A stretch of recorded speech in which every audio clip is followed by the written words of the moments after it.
प्रिय स्वास्थ्य प्रेमियों, प्राकृतिक चिकित्सा प्रेमियों,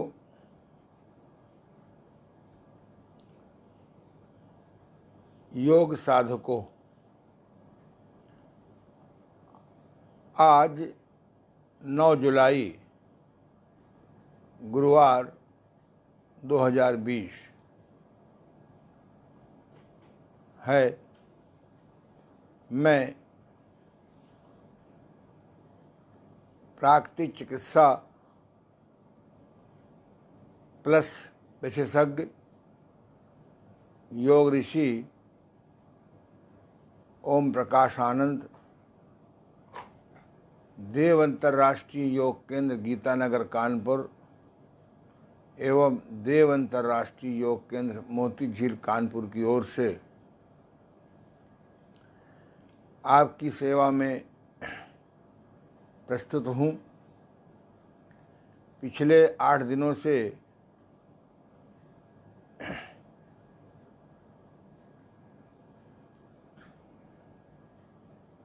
अंग अंग के व्यायाम,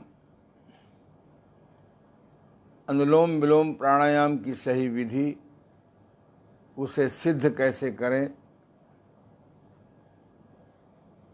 आदि स्वास्थ्य संबंधी क्रियाएं आपको समझा रहा था। पिछले 2 दिनों से मैं अपने योग गुरुदेव स्वामी देवमूर्ति जी महाराज की अद्भुत खोज, नवीन खोज, रीढ़ के घुमावदार व्यायाम, जिनके अभ्यास से मृत्यु के जीवन के अंतिम श्वास तक हमारी जो रीढ़ की हड्डी है स्वस्थ बनी रहती है। उसके जो 24 गुड़ियाँ हैं जो मूवेबल हैं, घूम सकती हैं, उनका प्राकृतिक गैप बना रहता है, उनका जो प्राकृतिक अवकाश है बना रहता है। रीढ़ के घुमावदार करने वाले रीढ़ के घुमावदार व्यायाम करने वालों को न कभी लंबर स्पॉन्डिलाइटिस होगी, न कभी सर्वाइकल स्पॉन्डिलाइटिस हो सकती है, और न कभी उनको बीच की जो गुड़ियाँ हैं उनमें कभी कोई खराबी आ सकती है।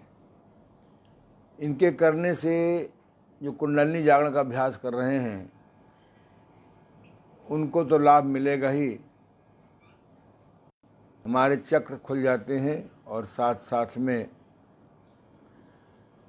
इससे अगर बच्चे बचपन से करें तो मेरा अनुभव है उनकी लंबाई बहुत अच्छी बढ़ जाती है।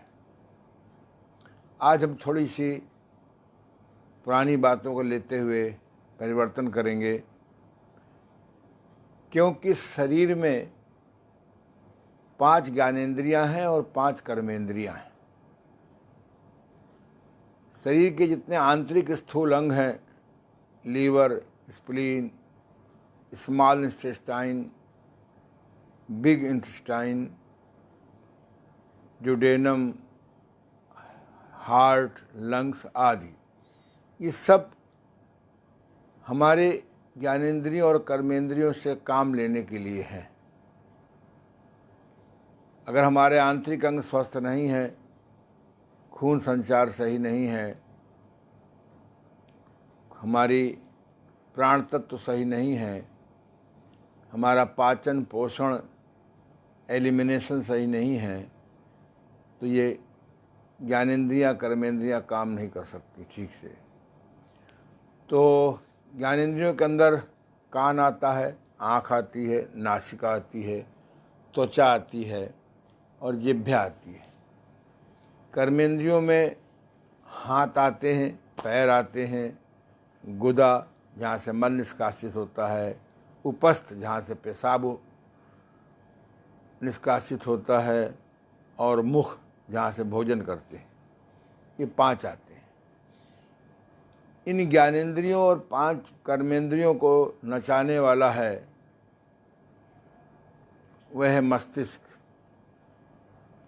मस्तिष्क को नचाने वाला है मन। हमारे शरीर में मन एक प्रकार से ड्राइवर है और मस्तिष्क एक प्रकार से इंजन है। उसमें आत्मा निवास करती है, वो मालिक है। पर मालिक हमारे अच्छे बुरे ड्राइवर से और अच्छे बुरे इंजन पर उसका निवास निर्भर है। हमारे योगियों ने संपूर्ण योग के अंतर्गत जहाँ तन को निरोग करने की बात अनिवार्य बताते हैं, वहीं पर जहाँ पर इंद्रियों को स्वस्थ रखने की बात करते हैं, वहीं पर मस्तिष्क को भी स्वस्थ करने की बात करते हैं। मस्तिष्क को स्वस्थ रखने में, मन को शक्तिशाली और सकारात्मक बनाने में और आत्मा का अंधकार मिटाने में, अज्ञानता मिटाने में मेडिटेशन को श्रेष्ठ बताया है। मेडिटेशन बहुत प्रकार के होते हैं।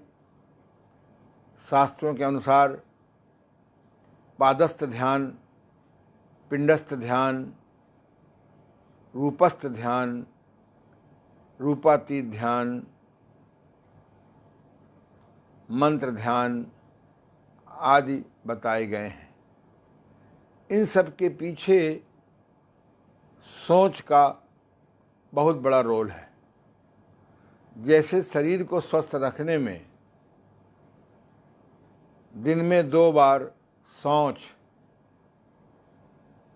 खुलकर होना जरूरी है, उसी प्रकार से मस्तिष्क और मन को ठीक करने में सोच, विचार, चिंतन सकारात्मक होना बहुत जरूरी है। तभी आत्मा सुख से और लंबे समय तक इस शरीर में रह सकती है। तो आइए हम चाहे हम रूपस्थ ध्यान करें, चाहे रूपस्थ ध्यान करें, चाहे रूपातीत ध्यान करें, चाहे कोई भी ध्यान करें। मेरे गुरुदेव जो मेरे ध्यान योग के गुरु हैं, doctor Shambhunath, MSc PhD astro, Allahabad के, उनका जो अब ब्रह्मलीन हो गए हैं, उनका कहना है कि 3 बातें बहुत ज़रूरी हैं: साक्षी दर्शन, नाभि दर्शन और निज दोष दर्शन। अगर ध्यान योग की साधना आप किसी भी प्रकार के करते हो, अगर इन 3 साधनाओं को जोड़ लें, जो प्रायः लोग नहीं जोड़ते, इसीलिए बरसों बरसों बरसों भटकते रहते हैं और किसी न किसी अज्ञानी गुरुओं के गोरडम में फंस जाते हैं। ध्यान योग, मेडिटेशन एक विज्ञान है। उसका संबंध किसी भी जाति, संप्रदाय आदि से नहीं है। तो आइए आज हम लोग अभ्यास करेंगे 5 मिनट साक्षी दर्शन का। कल अभ्यास करेंगे 5 मिनट साक्षी दर्शन का और 5 मिनट नाभि दर्शन का। अगले दिन अभ्यास करेंगे हम साक्षी दर्शन का, नाभि दर्शन का और निज दोष दर्शन का। ये 3 परंपराएं अगर ध्यान योग में जुड़ जाएं, हमारी जीवन यात्रा बड़ी स्वस्थ, सकारात्मक, उपयोगी और दीर्घायु हो जाएगी।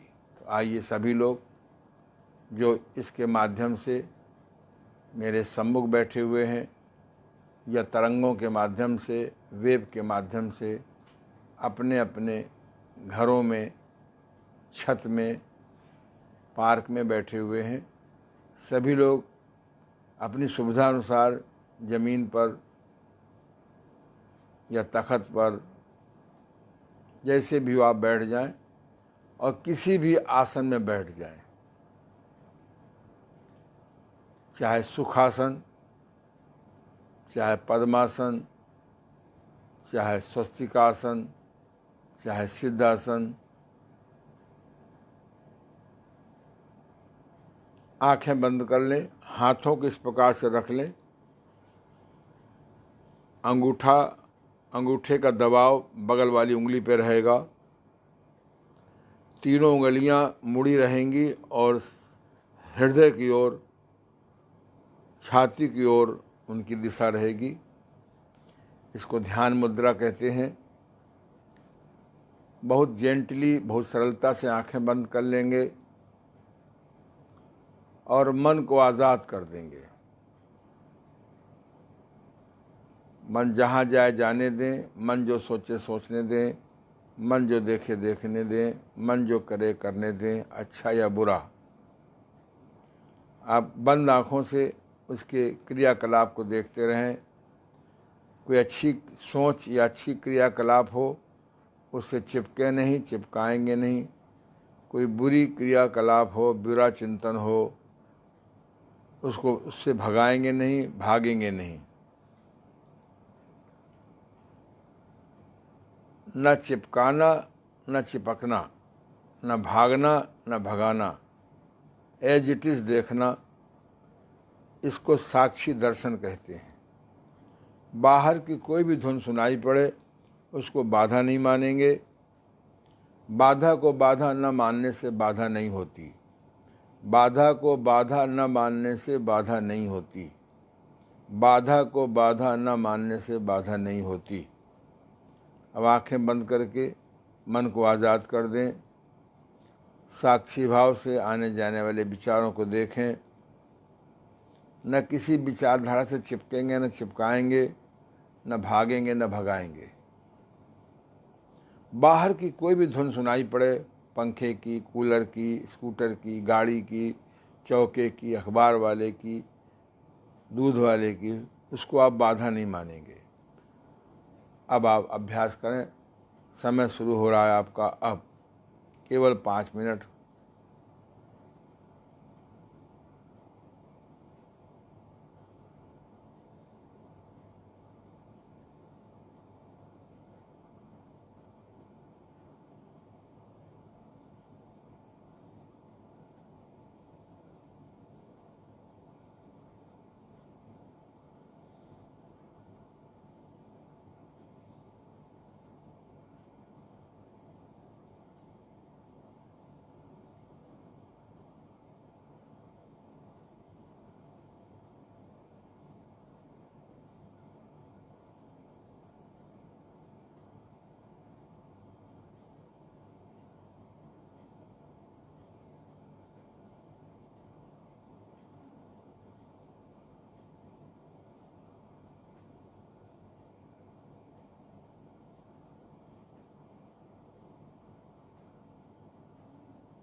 आंखें बंद रखें, मन को आज़ाद रखें, साक्षी भाव से आने जाने वाले विचारों को देखें। बाहर की किसी भी प्रकार की ध्वनि को बाधा ना माने। बीच में दूध वाला आ जाए, पति आ जाए या पत्नी आ जाए, बच्चे आ जाएं कुछ पूछने को, उसको आप बाधा ना माने। आँख खोल कर अपना कार्य करें, फिर आंखें बंद कर लें। बाधा को बाधा नहीं मानेंगे तो ध्यान योग सिद्ध हो जाएगा।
आंखें बंद रखें, आपस में हाथों को रगड़ें, पलकों का शेक करें। ये योग की बड़ी सरल विधा है। जो लोग व्हाट्सएप से जुड़े हुए हैं उनको आज PDF के द्वारा आपके पास ये लघु पुस्तिका 8 पेज की पहुंच जाएगी। इसको आप डाउनलोड करके निकाल भी सकते हैं। पहला है साक्षी ध्यान से क्या लाभ होंगे। दूसरे पेज में साक्षी ध्यान में क्या विशेषता है। तीसरे पेज में साक्षी ध्यान का पहला पार्ट क्या है, कैसे करते हैं, दूसरा पार्ट क्या है और तीसरा पार्ट क्या है। इसके बाद लगभग यहाँ से 500 से ऊपर रोगी इससे लाभ उठा चुके हैं।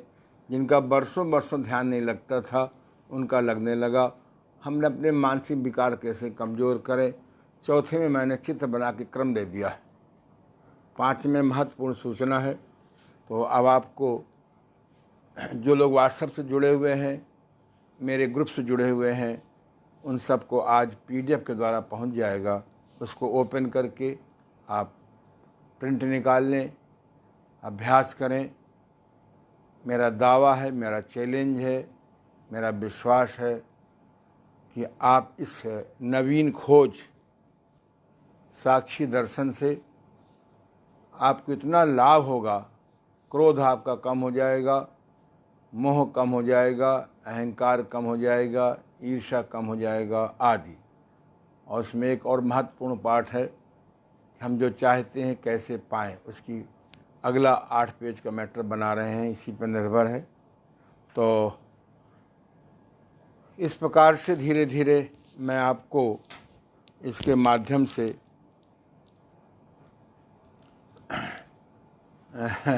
थोड़ी बचपन की एक कहावत सुनते थे कि प्यासा कुएं के पास जाता है, कुआं प्यासे के पास नहीं जाता। ये प्राचीन परंपराओं को हमारे विज्ञान ने, हमारे वेव थेरेपी ने उल्टा कर दिया। अब आप प्यासे हैं, जिज्ञासु हैं, सीखना चाहते हैं। मुझे परमात्मा ने, माँ सरस्वती ने वो ज्ञान दिया है, अभ्यास किया है, अनुभव किया है। और आपके माध्यम, विज्ञान के माध्यम से, विज्ञान की तरंगों के माध्यम से मैं आपके ड्राइंग रूम में, मैं आपके हॉल में, मैं आपके घर में मौजूद हूँ। अब आपको घर छोड़ के जंगल जाने की कोई ज़रूरत नहीं है। बहुत शीघ्र हम शाम को क्लास लेने जा रहे हैं नेचुरोपैथी के, मैग्नेट थेरेपी के, एक्यूप्रेशर थेरेपी के, हर्बल थेरेपी के आदि। और मेरी पत्नी रेकी आचार्य पूनम जी आपको बहुत शीघ्र घर बैठे रेकी फर्स्ट सेकंड डाउजिंग आदि सिखाएंगी। ये सूचना है। अब आप पहले प्राणायाम कर लीजिए। जैसा कि मैंने कहा है कि प्राणायाम के पहले दोनों स्वरों का चलना बहुत ज़रूरी है। इसमें भ्रमण योग, इंजन दौड़ बहुत सहायता करता है, लेकिन भस्त्रिका प्राणायाम श्रद्धेय गुरुदेव स्वामी देवमूर्ति जी के मेथड से दोनों स्वर खुल जाते हैं। ऐसे हाथों को करिए, सामने हाथ आप लोग भी करिए, रीढ़ सीधी कर लीजिए, खड़े होकर भी कर सकते हैं, बैठ के भी कर सकते हैं। श्वास को भरा,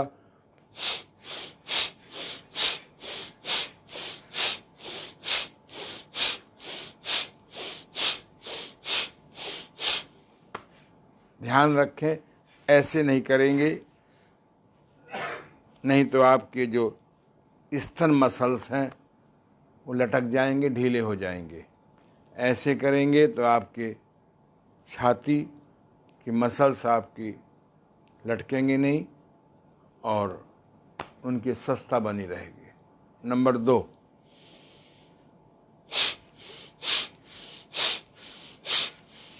हल्का सा ऊपर देख लीजिए। नीचे जाने में श्वास निकालेंगे, ऊपर जाने में भरेंगे।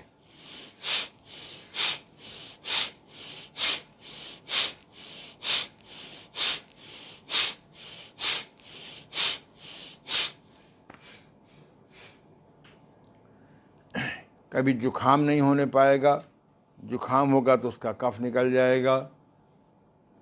जब जुखाम नहीं होगा तो साइनोसाइटिस नहीं होगा, साइनोसाइटिस नहीं होगा तो जीर्ण जुखाम नहीं होगा तो आपका दमा नहीं फूलेगा, जो कफ के कारण होता है। ऐसे लीजिए।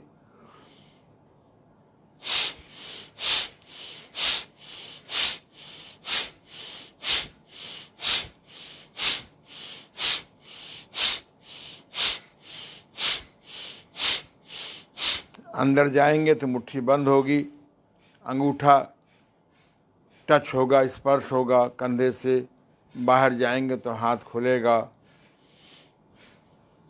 आवाज़ के साथ करेंगे। 10 बार, 15 बार, 20 बार, 25 बार बहुत है।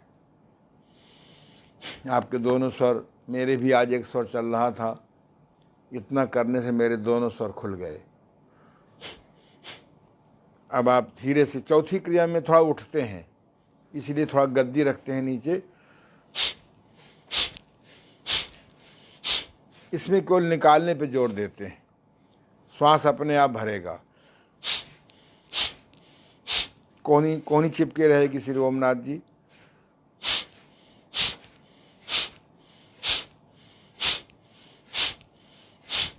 ठुड्डी लगी रहेगी।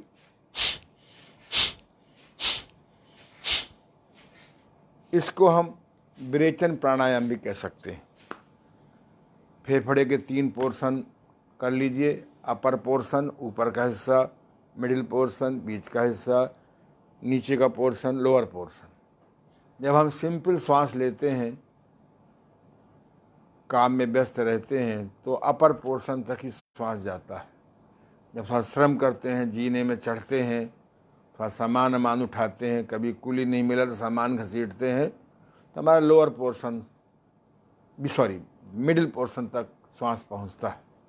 जो नीचे का लोअर पोर्शन है, ये बिना विरेचन प्राणायाम के, बिना कठोर श्रम के, प्रायः प्राणायाम के बिना नहीं वहाँ की नीचे की हवा साफ होती है। तो इसलिए हम लोग जो है, ये जो चौथा है बहुत महत्वपूर्ण है। हमें तीनों प्राणायाम के ये, हमें फेफड़े का अपर पोर्शन भी गंदगी से हटाना है। जैसे किसी कमरे में आप प्यूरीफाई फैन ना लगाएं तो गंदी हवा बाहर नहीं निकल पाती है, वेंटिलेशन ना हो प्रॉपर। पर गलती क्या हो रही है कि प्रायः पैसा बढ़ने से स्वास्थ्य नाशक बुद्धि का विकास होने लगता है। अब मैं एसी को इनकार तो नहीं कर सकता हूँ, न हटा सकता हूँ, लेकिन एसी ने बहुत हानि पहुँचाई है। एसी की हानि से कैसे बचें, एक मैंने बहुत होमली स्टीम चैम्बर तैयार किया है, वो आगे चल के हम बताएंगे। एसी में बैठने वालों को डेली स्टीम बाथ क्यों लेना चाहिए, अन्यथा आप दिन पर दिन वजन बढ़ता जाएगा, ये सामान्य योगा से भी आपका ख़त्म नहीं होगा।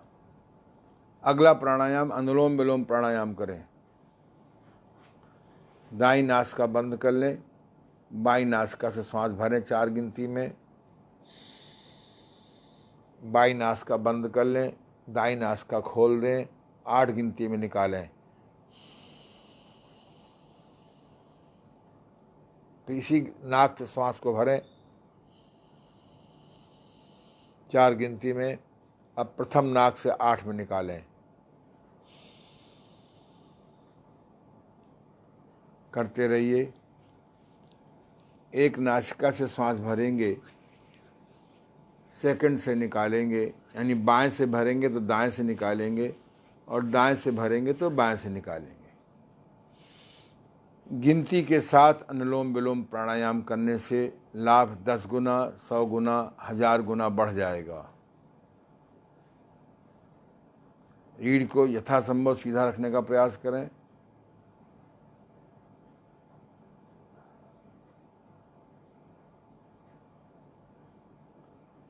मन को श्वास के साथ लगाए रखें, इससे मन की चंचलता में नियंत्रण होगा, कंट्रोल होगा।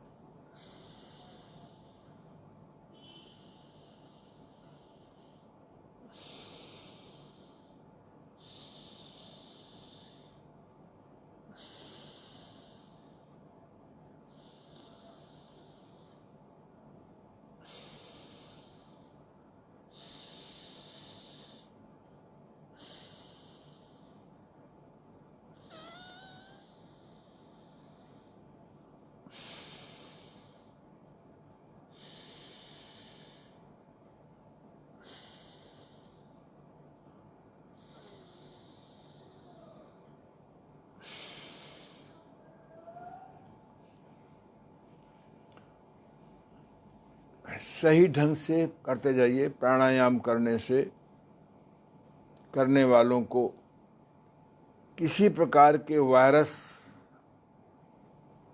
अतिक्रमण की संभावना नहीं हो सकती।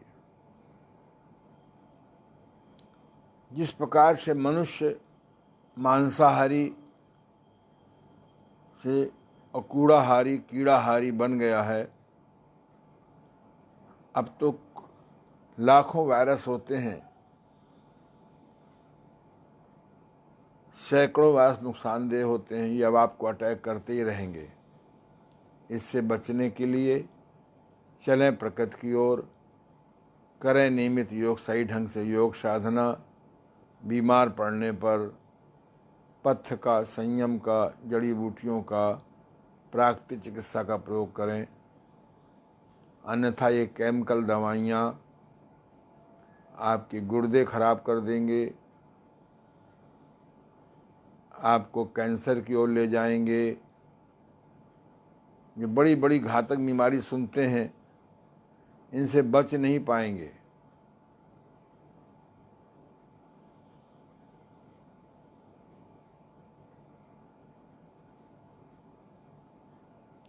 बस आज इतना ही।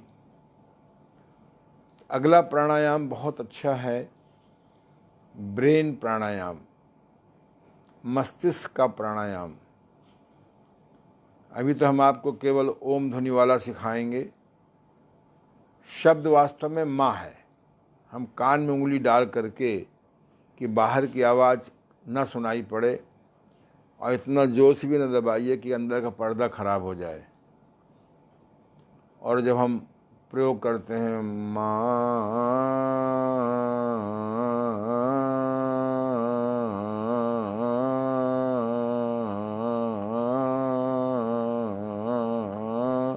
इसी को योगियों ने बहुत चिंतन करके ओम ध्वनि कर दिया। योग दर्शन में ईश्वर का आदि नाम प्रणव है, उसका लिखने का चिन्ह ओम है। ये भी मैं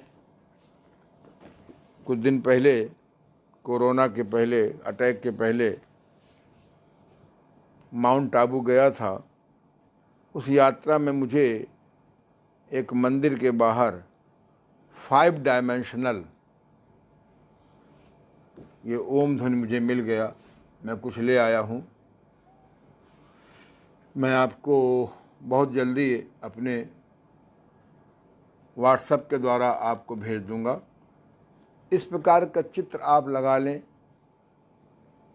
और आगे हम बताएंगे, एक दिन केवल क्लास लेंगे ओम ध्वनि का महत्व, कैसे करना चाहिए, किसको कम ध्वनि करें, किसको ज़्यादा ओ करें, ज़्यादा माँ करें, वो तमाम विधियां हैं, अभी विस्तार नहीं जाना चाहता। तो ये हमारा चिन्ह है ओम। तो हम लोग अपने फेफड़ों को मजबूत करने के लिए, क्योंकि इस समय फेफड़ों का मजबूत होना बहुत ज़रूरी है, ओम में समय थोड़ा और माँ में समय लंबा करेंगे। श्वास को भरें। ओ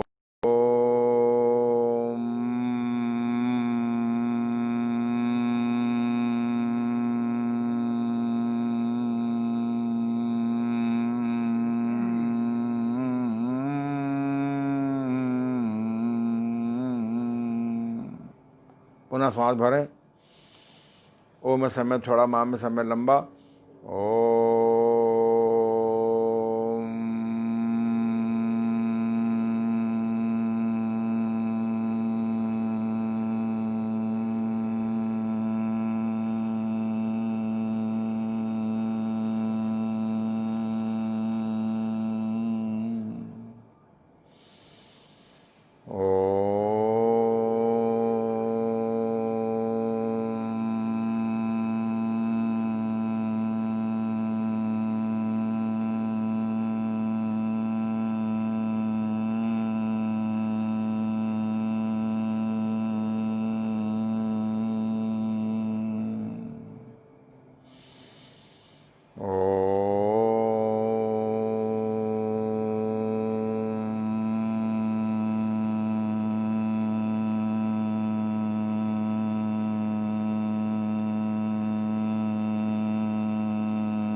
बस आपस में हाथों को रगड़ें,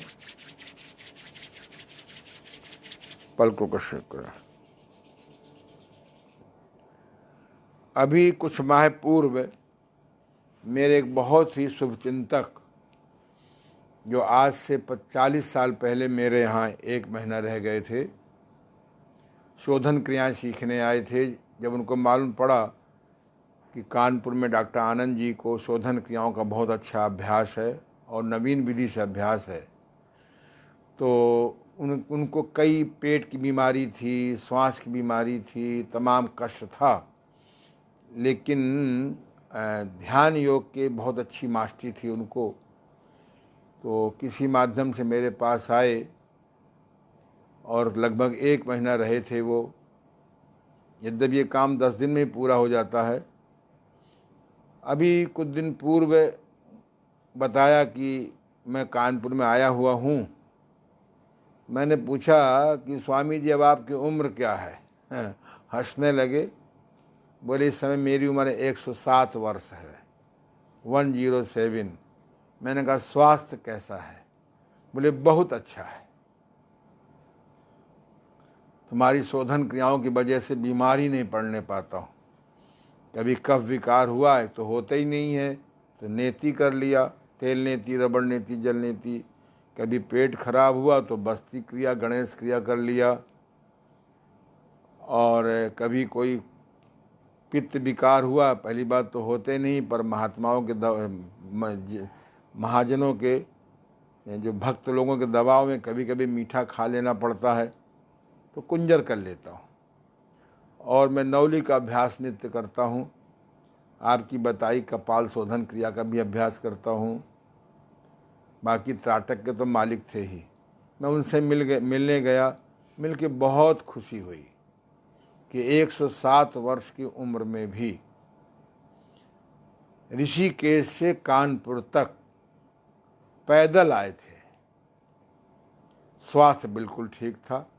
तो मैं आपको बताना चाहता हूँ कि अगर आप स्वस्थ और दीर्घायु होना चाहते हैं तो शोधन क्रियाएं जरूर सीखिए और नियमित 15 मिनट प्राणायाम करिए, 15 मिनट ध्यान में बैठिए, आधा घंटे यौगिक क्रियाएं, योगासन आदि करिए। इसलिए बता रहा हूँ कि योगासन प्राणायाम करने वाले केवल खूब बीमार हो रहे हैं। इसलिए शोधन क्रियाएं भी सीखिए और ध्यान योग भी समझिए। आहार में भी संयम करें। तो अब अगली क्रिया जो हम बताएंगे आपको, आज यहीं प्राणायाम रोक दें हम लोग। 3 प्राणायाम आपने कर लिया, अनुलोम विलोम प्राणायाम, भ्रामरी प्राणायाम और भस्त्रिका प्राणायाम। अब हम लोग अपने स्थान पर खड़े हो जाएं, या उसके पहले हम लोग किंग क्वीन कर लें। ये देखिए, हनुमान जी 8 सिद्धि 9 निधियों के ज्ञाता हैं, ये भी ध्यान में बैठे हुए हैं। कृष्ण भगवान भी ध्यान में बैठते हैं। ध्यान माने मेडिटेशन। मेडिटेशन माने होता है समाधि, प्रत्याहार, धारणा, ध्यान, समाधि। चारों शब्दों से मिलकर बना है। प्रत्याहार, धारणा, ध्यान, समाधि, इसको ध्यान योग कहते हैं। तो समाधि कठिन नहीं है, मैं आप किसी विवरण के माध्यम से सिखा दूंगा। तो अन्यथा अगर ध्यान का अभ्यास नहीं करोगे, ध्यान करना मना है। कल मेरा एक चैनल में इंटरव्यू हो रहा था, बोले ध्यान कैसे लगाएं। मैंने कहा ध्यान लगाओगे तो पागल हो जाओगे। ध्यान व्यान नहीं लगाना, ध्यान में बैठना है। जब ध्यान में बैठोगे तो ध्यान आने लगे, ध्यान लगने लगेगा। और ध्यान लगाओगे तो बस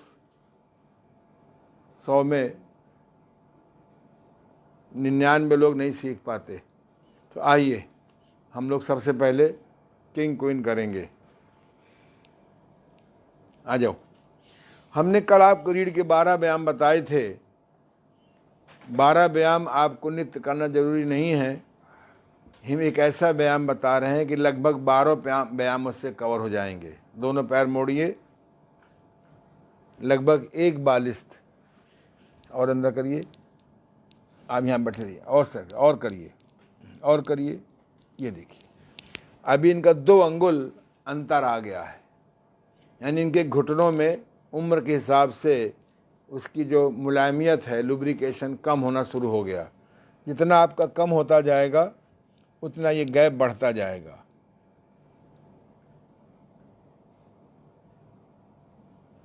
तो खैर वो आगे के विषय है। ऐसे लीजिए, लगभग 1 बालिस्त का 9 इंच का अंतर होना चाहिए नितंब से और एड़ी से। सभी लोग ध्यान दें।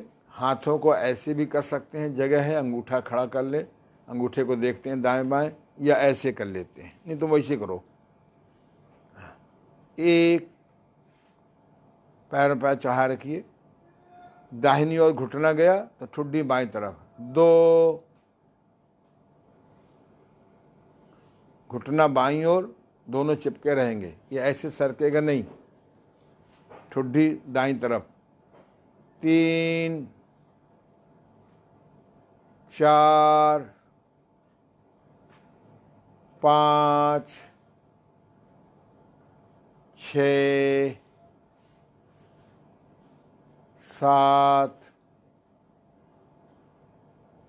8 9 10, बस बीच में आ जाइए। अब 2 इंच बाहर लाइए।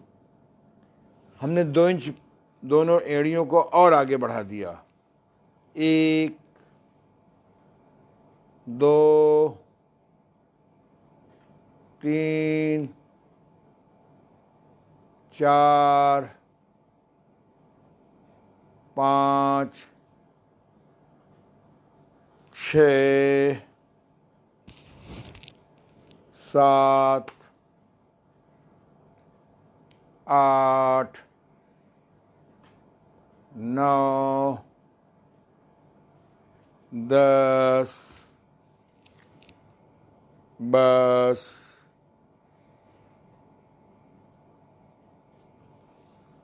अब हमने 2 इंच पैर को और आगे बढ़ा दिया।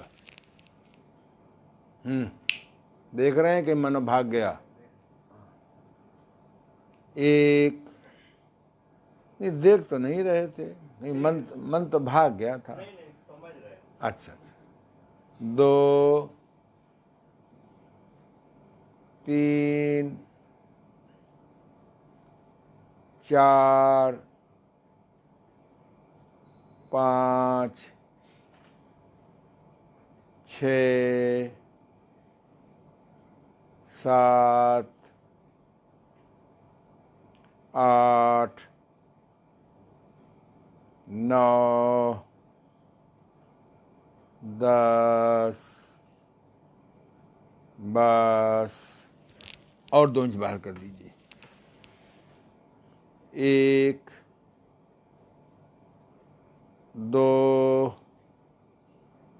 3, 4, 5, 6, 7, 8, 9, 10, बस। अब 2 इंच आपने और कर दिया। 1, अब करते रह जाइए, अपने आप सुनते जाइए। यानी जो क्वीन एक्सरसाइज है उसी को 5-6 भागों में 2-2 इंच बढ़ाते हुए नीचे तक ले जाते हैं। पूरी 2400 गुरियां धीरे धीरे आपकी प्राकृतिक गैप उनके वापस में लौट आएगा। पर जरा हरी जल्दबाजी ना करिए। हरी और वरी, भाई वरी तो होंगी ही। किसी की नौकरी छूट गई है, किसी की तनख्वाह कम हो गई है, किसी को वरी है, तो सॉरी किसी की घर में 2 बच्चे होना चाहिए, 4 आ गए हैं, जल्दी आ गए हैं, किसी का मकान गिर। संसार में रहोगे तो जब तक संसार में हो चिंताओं से मुक्त नहीं हो सकते हो। लेकिन चिंता को चिंतन में कैसे बदलें, एक पुस्तक नोट कर लो, हिंदी में आ गई, चिंता छोड़ो सुख से जियो। अंग्रेजी में हाउ टू विन वरीज। बहुत प्यारी पुस्तक है, written by Dale Carnegie. Hindi में भी अंग्रेजी में भी है, डाउनलोड करके भी आप पढ़ सकते हैं। बहुत प्यारी किताब है। ये किताब अगर अनिवार्य कर दी जाए इंटरमीडिएट में, कुछ मैं आपको 10 किताबें बताऊंगा, अगर ये किताब हमारी भारत सरकार अनिवार्य कर दे तो बेरोजगारी भी ख़त्म हो जाएगी, चिंता भी काफ़ी कम हो जाएगी। ये जो लफड्डाएपन हो रही है बहुत ज़्यादा, ये बहुत कम हो जाएगी। तो चलिए आगे करिए। हाँ, ये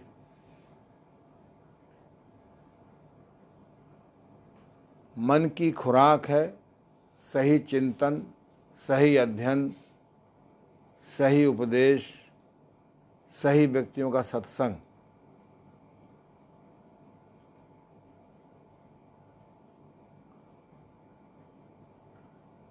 यद्यप कई वैद्य लोग दावा करते हैं कि ब्राह्मी बटी खाने से, ब्राह्मी चूर्ण लेने से, इससे ब्रेन आपका सही होगा और नीचे ले जाओ, अब दाएं फंसा दो।